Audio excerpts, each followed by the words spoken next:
आज हमारे समक्ष यहाँ पे आए हुए आप सब मीडिया के भाई बंधु और मेरे साथ कटरा ब्लॉक के चेयरमैन श्यामलाल जी, भमाग ब्लॉक के चेयरमैन अशोक ठाकुर जी, पंथल ब्लॉक के चेयरमैन श्री चंद्रमोहन सिंह जी, आप सबको जय माता दी। जैसा कि हम जानते हैं कि इस वक्त बारीदार जितने भी हैं हमारे माता वैष्णो देवी जी के, ये एक ऐसी बिरादरी है जो 1986 से लेकर के अपने हक के लिए और अपने जायज हक के लिए लड़ रही है।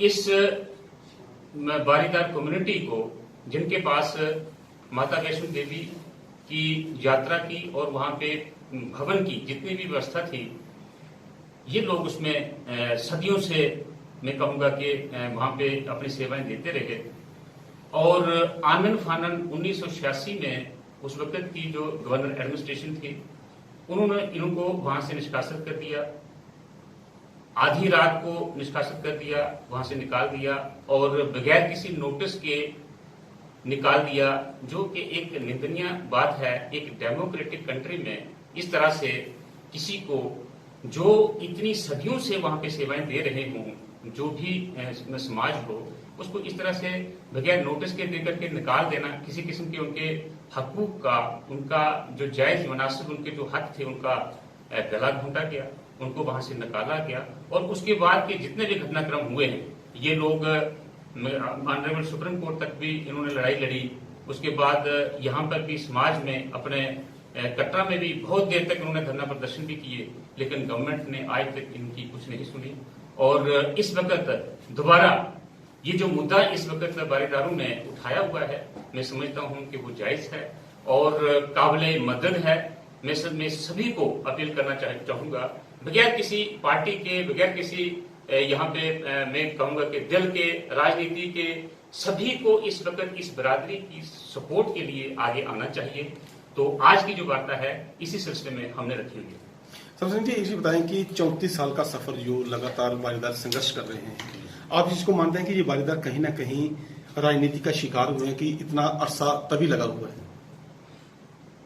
देखिए, राजनीतिक दल जो हैं उनका एक अपना एक एजेंडा होता है काम करने का। अगर उन्होंने किसी तरीके से इस बिरादरी का इस्तेहसाल किया, वोट लिए या इन्होंने वोट दिए इस उम्मीद से कि हमारा हल मसला जो है ये हल होगा इस दल से या इस व्यक्ति विशेष, लीडर विशेष से, और नहीं हुआ, तो ये सारी चीजें जो हैं मैं समझता हूं कि ये एक हमारा पास्ट है, ये सारी चीजें हो चुकी हैं।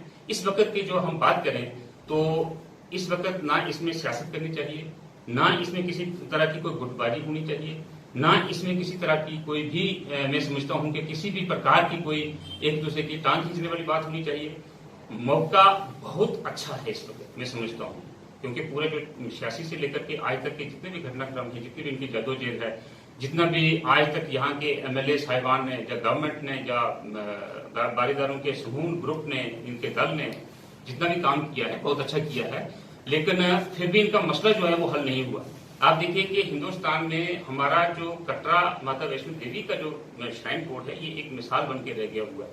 आप हिमाचल में देखिए, आप तिरुपति बालाजी में देखिए, आप साउथ के किसी भी धार्मिक स्थल में देखिए, न सिर्फ हिंदुओं के बल्कि बाकी जितने भी समुदाय हैं हमारे, उनके अगर आप धार्मिक स्थल में देखिए, वहां के जो प्राचीन समय से जो लोग उस व्यवस्था में जुड़े रहे, उसका अंग रहे, उनके साथ इंसाफ किया गया, उनको उस जो स्थल है उसका एक हिस्सा बनाया गया। मैं समझता हूं कि उसी तर्ज पे यहाँ के बारीदारों को भी करना चाहिए। और इस वक्त का मैं आपको बताऊं कि देखिए, हिंदुस्तान के जो हमारे प्रधानमंत्री हैं नरेंद्र मोदी जी, कितने पुराने सदियों से जो हमारे वेक्स इश्यूज थे, अगर उन्होंने उनको बड़े सरलता, बड़ी सहजता से अगर उसको हल कर दिया, ये तो एक मामूली सी बात है। ये तो एक इस वक्त हमें किसी वो भी नहीं है कि यहाँ पे अलग अलग किस्म के गुट होंगे, दल होंगे, पार्टियां होंगी, अलग अलग कंपोजिशन होगी असेंबली में या काउंसिल में, वहां पे बिल अटक जाएगा या बिल पास होगा कि नहीं होगा, कोई कौन अपोजिशन करेगा, किस तरीके से करेगा, इस तरह की इस वक्त नहीं है।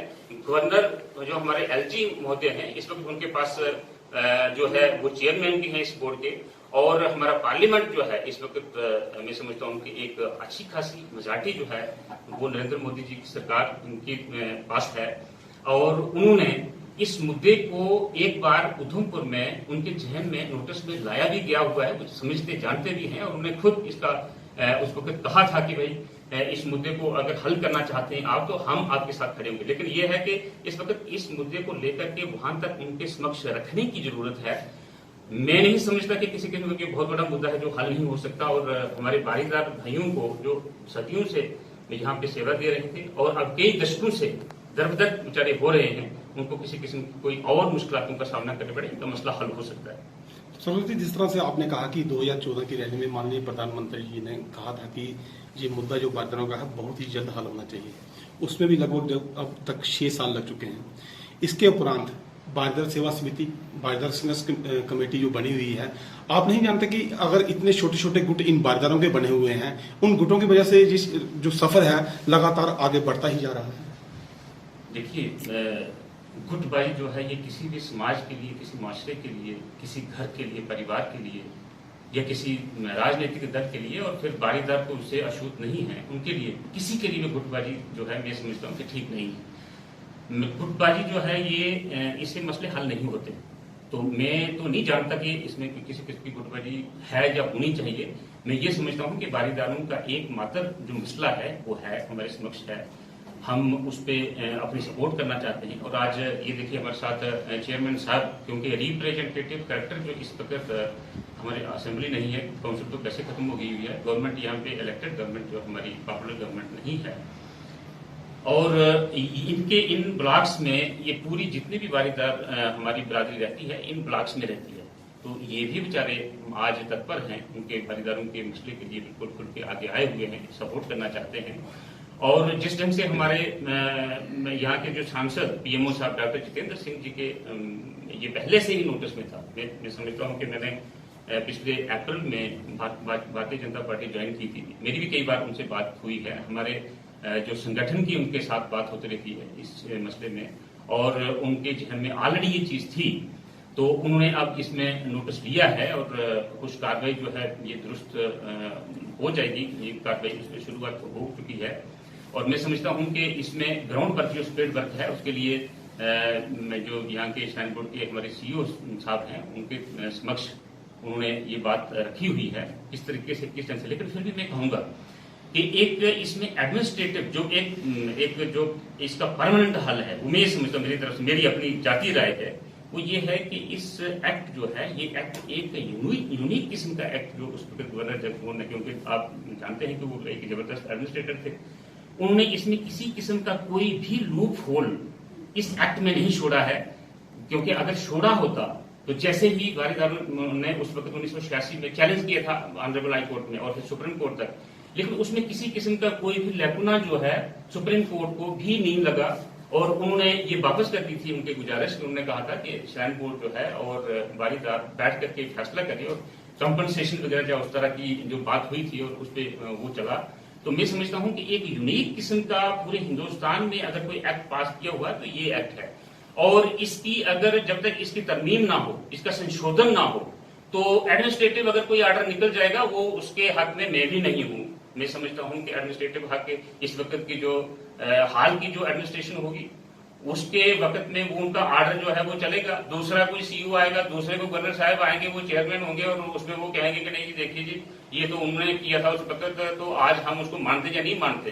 तो ये एप्रीहेंशन जो है ये एक लगातार मैं समझता हूँ रहेगी जब तक कि इसके एक्ट में संशोधन ना हो। एक्ट के संशोधन के लिए इस वक्त असेंबली नहीं है, इस वक्त पार्लियामेंट और एलजी इनके बीच की ये बात है। जिस तरह से 370 अगर टूट गया, पहले भी मैंने यहाँ पे जिक्र किया, तो ये एक्ट कौन सी कोई इतनी बड़ी कोई वो बला है पार्लियामेंट के लिए, ये हो सकता है उस ढंग से हो सकता है। लेकिन फिर मैं एक जोर दूंगा कि नाक मुक्तबाजी, देखिए सियासत करनी होती तो शरद सिंह ने उस वक्त इलेक्शन लड़ी थी, और मेरे आप पिछले रिकॉर्ड जितने भी उस वक्त के भाषण, उस वक्त के जितने भी मेरी पब्लिक मीटिंग्स और बारीदारों के समक्ष मैंने जब अपनी हाजिरी दी थी, मैंने इनसे अपील करी थी कि आप मुझे मजबूत करिए, मैं आपका मसला हल करूंगा। अगर मैं असेंबली में पहुंचा होता तो इस वक्त, अब ये कहने की बातें हैं, इस वक्त तो हर कोई कहेगा कि महाराज मैं गया होता तो मैं ये कर देता, लेकिन मैं आपको यकीन के साथ कह सकता हूं कि अगर शरद सिंह नाग उस वक्त असेंबली तक पहुंचता तो मैं समझता हूं कि काफी सफर हमारा जो बारीदारों का खत्म हो गया होता। लेकिन वो बात तब की है। इस वक्त मैं सभी बारीदारों से भी ये अपील करूंगा, सभी दलों से भी ये अपील करूंगा कि किसी किस्म की कोई गुटबाजी न करें। इस मकसद से मत आए कि हाँ जी बारीदारों का इस वक्त मसला जो है वो बेचारे परेशानी में है और हम जाके अपनी राजनीतिक रोटियां वहां पे सेके, ऐसा नहीं होना चाहिए। और जब ये बात चली, किसी ने अभी पिछले दिनों में एक कोई बारीदार साहबान थे, वो मेरे साथ नाराजगी जाहिर कर रहे थे कि देखिए ये खुल के नहीं बोला, ये गोल मोल बोल के, ये मैं गोल मोल नहीं बोल रहा हूँ। देखिए सियासत करनी होगी, जब इलेक्शन आएगी उस वक्त सियासत भी करेंगे। और सरफ सिंह नाम का एक ट्रेडमार्क जो है वो आज आप नोट कर सकते हैं, पिछले 6 सालों से मैं पब्लिक में हूँ, मैं झूठ नहीं बोलता, लेकिन मुझे अपनी काबिलियत पे भी भरोसा है कि मैं क्या कर सकता हूँ, लेकिन वो कर उसी वक्त सकता हूँ कि जब मैं करने के योग्य हूँगा। और करने के योग्य तो जनता जनार्दन है, वो जिसको बनाएगी तो वही करेगी। इस वक्त अगर हम कहें कि 1986 में बोर्ड का जो है बोर्ड को यहाँ पे गठन हुआ, 1988 में तो पॉपुलर गवर्नमेंट थी। आज देखिए ना, आज कितने सारे नेता यहाँ पे बोलते हैं कि देखिए जी फलाने का कसूर हो गया जी, उसकी वो ढीला रहा जी, फलाना एमएलए ने अपना काम जो है वो ईमानदारी से नहीं किया जी। गवर्नर एक एडमिनिस्ट्रेशन थी, वो एक प्रेसिडेंट ऑफ इंडिया का नुमाइंदा था यहाँ पे, उसने नहीं सुना गवर्नमेंट लोगों की, भाईदारों को, गरीब लोगों की नहीं सुनी। लेकिन 1988 में जब ये एक्ट असेंबली में पास हुआ, उस वक्त तो पॉपुलर गवर्नमेंट थी और यहाँ से भी नुमाइंदे थे। तो अगर हम उस बात पे जाएंगे तो बहुत सारे जो नुमाइंदे हैं उन्होंने अपनी जो उनकी जो हिस्सेदारी थी, जो उनकी ईमानदारी से उन्होंने निभाई है नहीं निभाई है, वो बारीदार भी जानते हैं, वो सियासी दल भी जानते हैं, वो हम भी जानते हैं और आप भी जानते हैं। लेकिन अगर हम वो पुरानी चीजें को रेदेंगे, पुराने गड़े मुर्दे उखाड़ेंगे, तो हमारे बारीदारों का जो एक जायज मसला है, मैं समझता हूं कि उसमें रुकावट होगी। गुटबाजी बिल्कुल मुझे पसंद नहीं है, ना होनी चाहिए और ना होगी। देखिए यहाँ पे पहले जो हमारे 1986 में जो बारीदारों के प्रेसिडेंट थे, कोई वजीर साहब थे, बुजुर्ग थे, मैं उनको नहीं जानता, उनकी मैंने तारीफ सुनी है। उसके बाद शेर सिंह जी थे, वजीर साहब ने भी बड़ा अच्छा काम किया, शेर सिंह जी ने भी बड़ा अच्छा इस मसले को उछाला। उसके बाद हमारे यशपाल सिंह जी आए, यशपाल सिंह जी भी एक पढ़े लिखे इंसान है और बहुत उनको एक्सपोजर है, वो डायरेक्टर रैंक की कुर्सी से मतलब कि सेवानिवृत्त हुए हैं और उन्होंने अपनी सेवाएं दी। यहाँ पे बारीदारों का मसला काफी हद तक उन्होंने भी उछाला और एक मैं समझता हूँ कि पाया तकमील तक पहुंचाया है। उसके बाद अभी मैंने सुना कि नौजवान हमारे साबका सरपंच हैं श्याम सिंह जी, वो देखिए सभी ने अच्छा काम किया और सभी अच्छा काम कर रहे हैं अपनी बरादरी के लिए, बारीदार बरादरी के लिए। तो मुझे नहीं लगता कि कोई गुटबाजी की यहाँ पे गुंजाइश होनी चाहिए। नाग साहब, जिस तरह से आपने बोला कि पॉपुलर गवर्नमेंट्स थी, उसमें पिछले दिनों एनसी के एक नेता ने कहा था कि फारूक अब्दुल्ला साहब इस बिल को लाना चाहते थे, मगर आप भाजपा के नेता हैं, कुछ हिंदू संगठन नहीं चाहते थे कि बारीदार फिर से श्राइन बोर्ड में शामिल हो और उनको इसका हक मिले।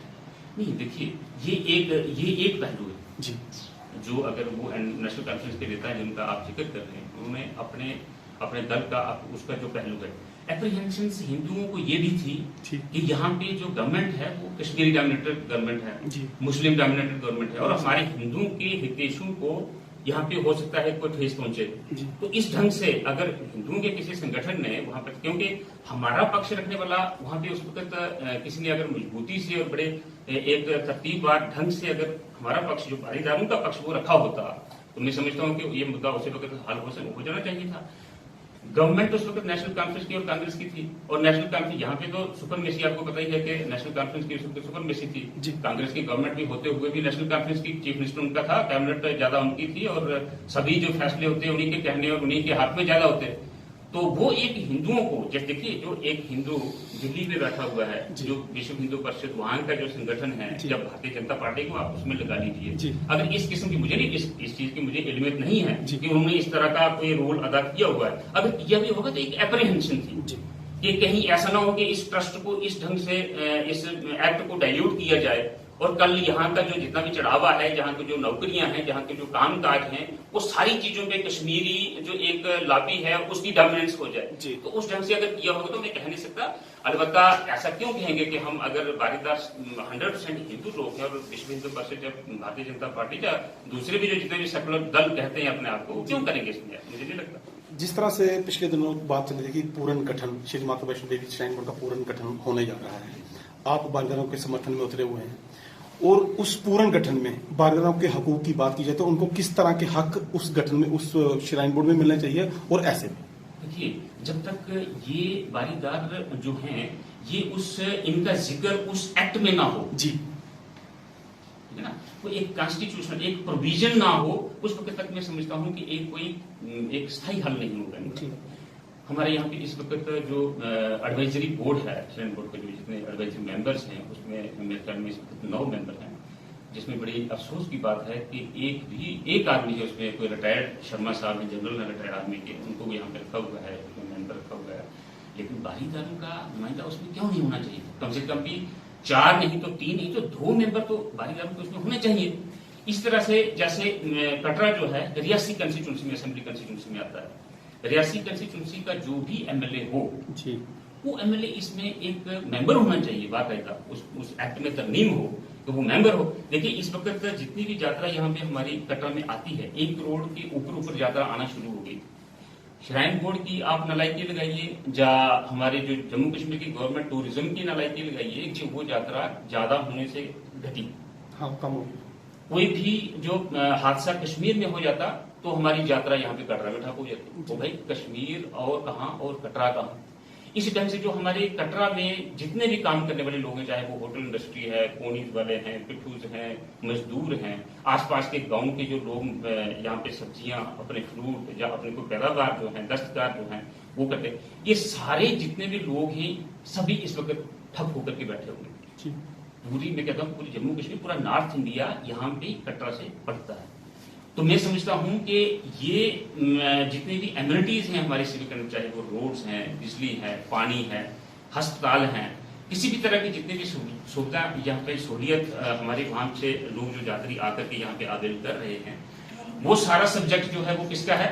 वो हमारा स्टेट गवर्नमेंट का है। श्राइन बोर्ड खाली यहाँ पे बैठाया हुआ है कि हाँ जी आप ये सारी सिविक एम्यूनिटीज जितनी भी हैं गवर्नमेंट के वो इस्तेमाल करिए, और जब उसमें झांकने की बारी है, कोई नुमाइंदा यहाँ का एमएलए, पंच, सरपंच, ब्लॉक चेयरमैन, किसी किस्म का कोई सामाजिक संस्था उसमें अगर झांकने की कोशिश करे, वहां पे कहते हैं कि नहीं ये श्राइन बोर्ड जो है उसमें कोई मतलब कि ये इसमें झांक नहीं सकता।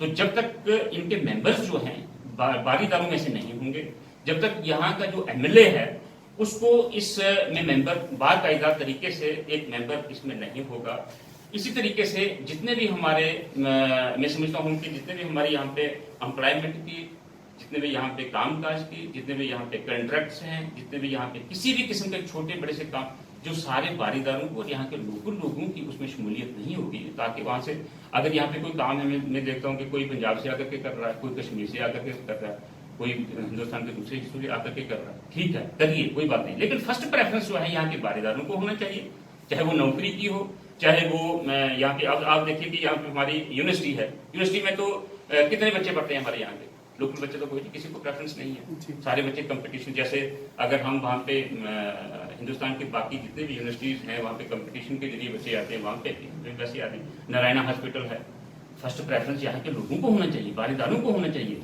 कि वहाँ पे उनका इलाज हो।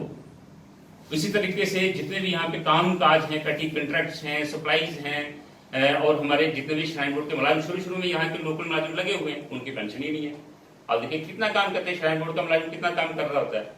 और अभी थोड़ा सा उनका जो पे स्ट्रक्चर और जो एम्पावरमेंट्स बढ़ाए गए हैं श्राइन बोर्ड के द्वारा, लेकिन पहले तो बड़ी बुरी हालत थी, 7-7 10-10 साल तक उनको बेचारों को महज 2-2 3-3 हजार पे रखा जाता था, और आज उनकी पेंशन का कोई प्रोविजन नहीं है। तो इस ढंग से मैं समझता हूँ कि यहाँ के डेवलपमेंट, लोकल डेवलपमेंट भी उसके साथ साथ हो, उसके लिए जहाँ का जो एमएलए है वो एक रिप्रेजेंटेटिव रहे अवाम की तरफ से श्राइन बोर्ड में, बारीदारों के मेंबर जी इसमें हों, और कोई भी डिसीजन फैसले जो होते हैं वहां पे उनमें इनकी शमूलियत हो, और अपना पक्ष जो है, अपना हितेश जो है वो खुल करके वहां पे रखें और पारित करवा करके अपने इलाके की और इस एरिया की डेवलपमेंट करवाएं। सर आपने कहा कि बारीदारों के लिए सही मौका है ये मामला उठाने जी, लेकिन क्या बीजेपी के लिए सही मौका नहीं है मामला उठाने का? बारीदार इस समय आगे जाना चाहिए कि बीजेपी को आगे चलना चाहिए बारीदारों को लेकर? क्योंकि बीजेपी का आपने नाम नहीं लिया, जिसने ये वादा किया था 6 साल पहले, प्रधानमंत्री ने वादा किया था, ऑन रिकॉर्ड है। लेकिन आज जब आप ये कहते हैं कि बारीदारों के लिए सही मौका है, जबकि ये सवाल सबसे पहले मीडिया ने उठाया और फिर बारीदार आए, लेकिन बीजेपी ने अभी तक खुल के इस पे कोई बयान नहीं दिया, ऐसा क्यों? आपको अपने ही लोगों के खिलाफ बोलने में डरते हैं या क्या बात? नहीं देखिए, ये कहाँ डर रहा हूँ मैं, तो बेबाक इंसान हूँ, मैं हर बात को बिल्कुल साफ छुपाने के पास मेरे पास तो कुछ है नहीं छुपाने के लिए। देखिए 2014 सितंबर में नवंबर में यहाँ पे हमारे प्रधानमंत्री जी आए, उस वक्त इलेक्शन का माहौल था। उस वक्त उन्होंने एक वक्तव्य दिया अपना उधमपुर में, कि भाई इनका मसला जो है जायज़ है या हल होना चाहिए। उसके बाद आप देखिए कि रियासत में, जम्मू कश्मीर में कितनी उथल पुथल रही। मुफ्ती साहब चीफ मिनिस्टर बने, कोalition सरकार बनी। मुफ्ती साहब चीफ मिनिस्टर बनने के उपरांत उनकी सेहत ठीक नहीं थी, डिस्टर्ब रहा, सारा पूरी स्टेट डिस्टर्ब रही और अंत में वो बेचारे इस दुनिया से चल बसे। उसके बाद हालात ऐसे बन गए, ऐसे लग रहा था कि यहाँ पे दोबारा सरकार बनाना बड़ा मुश्किल हो जाएगा। लेकिन उसके बाद फिर दोबारा यहाँ पे सरकार बनी। सरकार बनने के बाद भी सारा सिस्टम जो है, आप देखिए कि जो हमारे चीफ मिनिस्टर थे, जो हमारा पीडीपी दल था, उनकी जो अप्रोच थी और जो ये अप्रोच यहाँ से एक पॉजिटिव अप्रोच हमारी भारतीय जनता पार्टी की थी काम करने की, वो सब मतलब कि उसमें मैल नहीं खाया। उसके बाद गवर्नमेंट जो है वो गिर गई। तो एक पूरा माहौल जो है वो सारा डिस्टर्ब रहा। गवर्नमेंट को, असेंबली को काम करने के लिए कितना ही वक्त समय मिला है। तो मैं समझता हूँ कि बीजेपी इससे पीछे नहीं हटी और ना हटेगी कभी।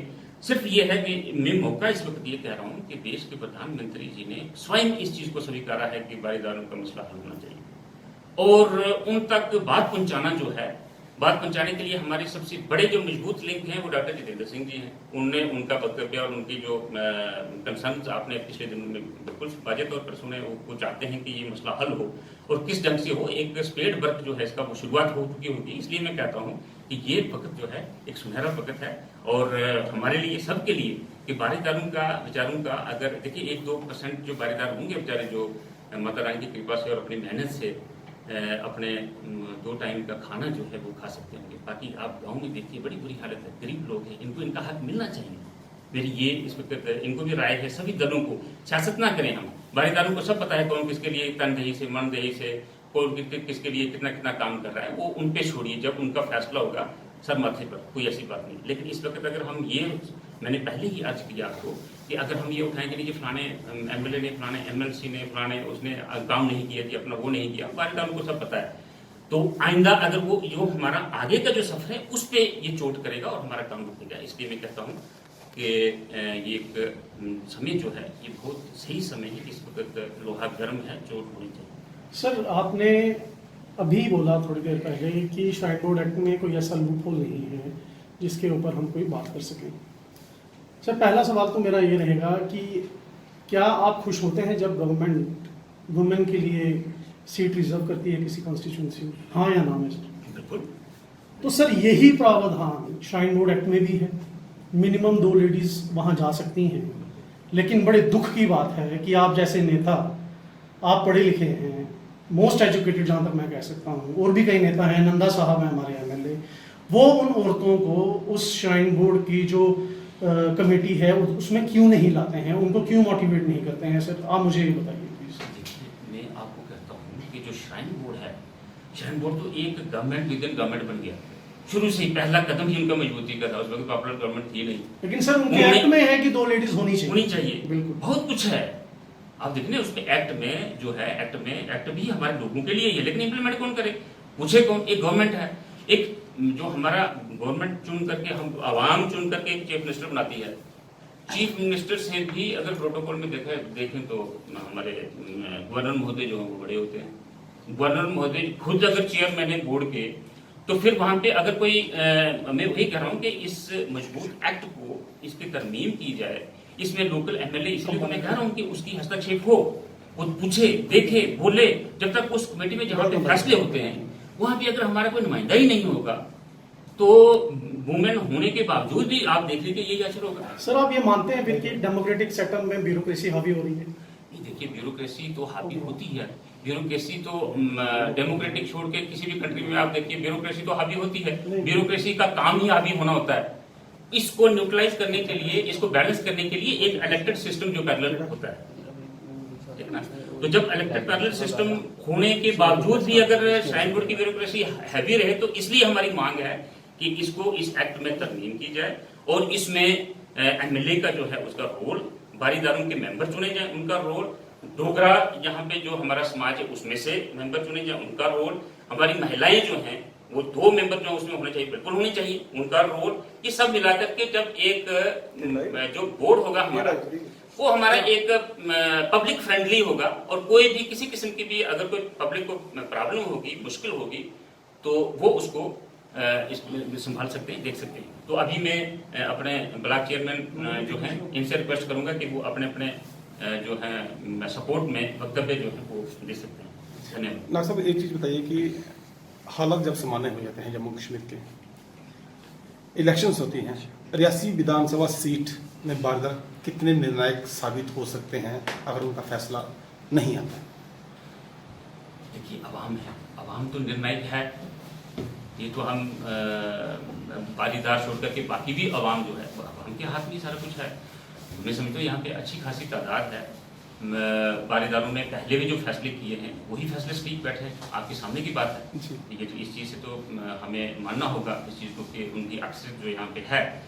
लेकिन आज की जो प्रेस कॉन्फ्रेंस, प्रेस वार्ता मेरी इस मतलब के लक्ष्य को लेकर के वो काफ़ी मात्रा में है, इसलिए हमें वो मुझे पाटीदारों का पहले भी सहयोग प्राप्त हुआ है। आप देखिए कि यहाँ पे भी कटरा और ये शीतला भागा और जितने भी हमारे पंथल ब्लॉक के एरिया जिनमें मुझे अच्छा वोट मिला है, हमारे देवीगढ़, सुखाल घाटी, टोट, साड़ी एरिया में जो वारीदार है काफ़ी मात्रा में उनकी अक्सरियत है वहाँ पे, उनका मुझे वोट प्राप्त हुआ है। तो मैं पहली बात तो ये है कि एक उस लक्ष्य से कि हाँ जी इलेक्शन में मुझे ये वापस करेंगे, वो उनका अपना फैसला है, वो करेंगे। लेकिन इसमें लोकतंत्र में पब्लिक के जो इस तरह के समूह होते हैं वो तो निर्णायक होते हैं।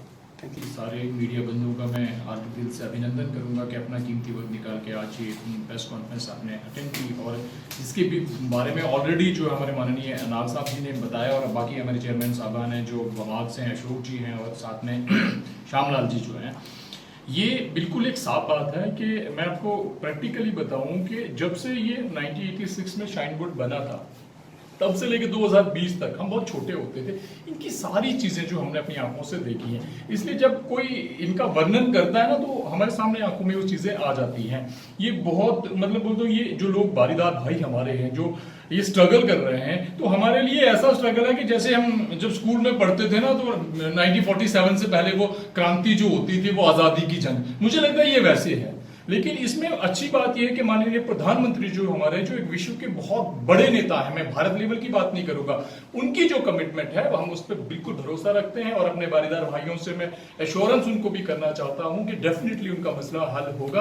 और जिस तरीके से वो आए हैं हम उनको अनकंडीशनल सपोर्ट देते हैं, जहां तक उनको चाहिए बिल्कुल हम उनके साथ खड़े हैं। जिस लेवल तक वो हमें कहें, चाहे वो धरना प्रदर्शन हो, चाहे किसी भी लेवल तक, हम बिना किसी चीज की परवाह किए हुए हम उन तक जाएंगे।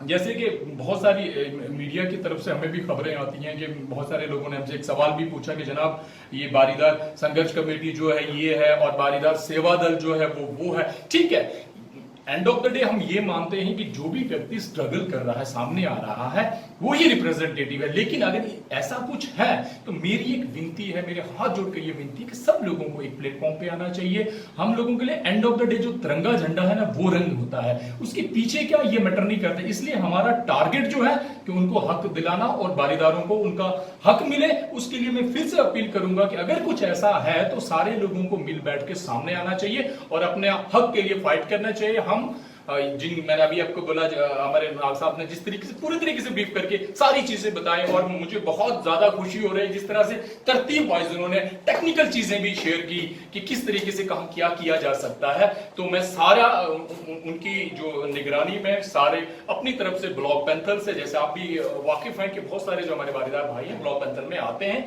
हम उनकी सपोर्ट करने के लिए तैयार हैं। और आपका शुक्रिया करता हूँ। जय हिंद, जय भारत। सबसे पहले तो जहाँ पे आए सभी मीडिया बंधुओं का मैं तहे दिल से शुक्रिया अदा करना चाहूँगा। तो उसके साथ साथ मैं बताना चाहूँगा सर कि मेरा नाम अशोक ठाकुर है, मैं VDC चेयरमैन भूमाग। तो जैसे कि अभी नाग साहब ने बताया कि जो बारीदारों का जो इशू है आज की डेट में बहुत गरमाया हुआ है, तो मैं बताना चाहूँगा कि मेरा ब्लॉक जो है इस रियासी डिस्ट्रिक्ट का बहुत ही एक दूर दराज और पचमानदा ब्लॉक है। फिर भी मेरे ब्लॉक में कुछ 4-5 पंचायतें ऐसी हैं जहाँ पे बारीदार बरादरी के बहुत सारे लोग वहाँ पे रहते हैं, जैसे देवीगढ़, टोट, सुजनधार, साड़ी, ये सारी ऐसे मेरे पंचायतें हैं जहाँ पे बहुत से जो लोग हैं बारीदार बरादरी के रहते हैं। तो मैं बाकी तो सारा नाग साहब ने बता ही दिया, पर फिर भी अपनी तरफ से एक अनकंडीशनल जो सपोर्ट है बारीदार बरादरी के लिए हमारी तरफ से, जहां भी अगर बारीदार बरादरी को एज ए चेयरमैन होने के नाते, एक रिप्रेजेंटेटिव होने के नाते कहीं भी हम अगर हमारी ज़रूरत पड़ती है या कहीं भी हमें वो बुलाते हैं तो हम हर कदम पर हर दम पर उनके साथ खड़े हैं।